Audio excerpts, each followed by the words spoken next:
Earlier on in today's lecture, I mentioned the importance of hand gestures and said that I'd touch on some of these. Pardon the pun. Hand gestures are, of course, often culturally bound and can vary from group to group. But there are a few of them which, if not universal, are very common indeed around the world.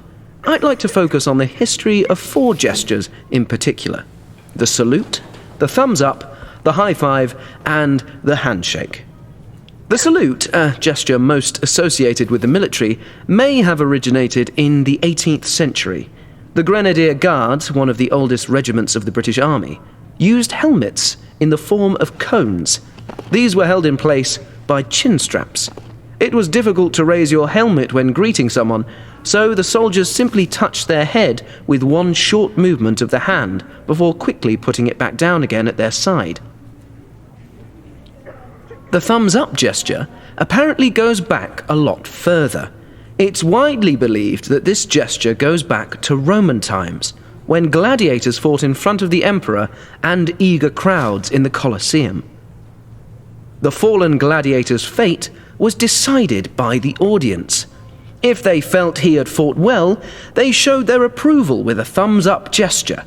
The emperor would then confirm this and thereby would spare the gladiator's life. If the crowd gave a thumbs down, on the other hand, that meant execution. However, there are no reliable historical references to thumbs going either up or down in the Colosseum. It may be that if the crowd wanted to spare the gladiator's life, then they would actually cover up their thumb and keep it hidden. They would only extend their hand and thumb if they wanted the gladiator killed. This actually makes more sense, as the emperor could much more easily see what the crowd was indicating when looking out over a huge arena. The high five hand gesture is almost universally used as a greeting or celebration. Many see its origins in baseball.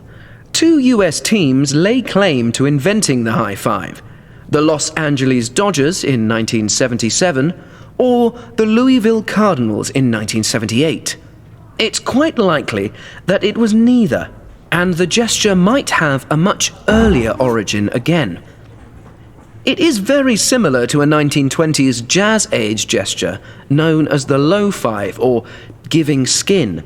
This gesture involved people slapping each other's lower hands, also in celebration. There are in fact numerous references to the low five in films of the era. Perhaps the high five is just an evolution of that gesture. The final gesture I'm going to mention today is the handshake. It dates back as a greeting at least as far as ancient Greece. In the Acropolis Museum in Athens, the base of one of the columns shows goddess Hera shaking hands with Athena, the goddess of wisdom and courage. It's thought that shaking hands rather than bowing or curtsying showed both parties as equals.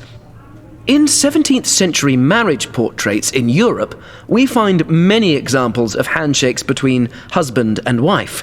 Now, of course, the handshake has a multitude of uses: meeting, greeting, parting, offering congratulations, expressing gratitude, or completing an agreement. In sports or other competitive activities, it is also done as a sign of good sportsmanship. In this way, the gesture has not strayed from its original meaning to convey trust, respect, and equality.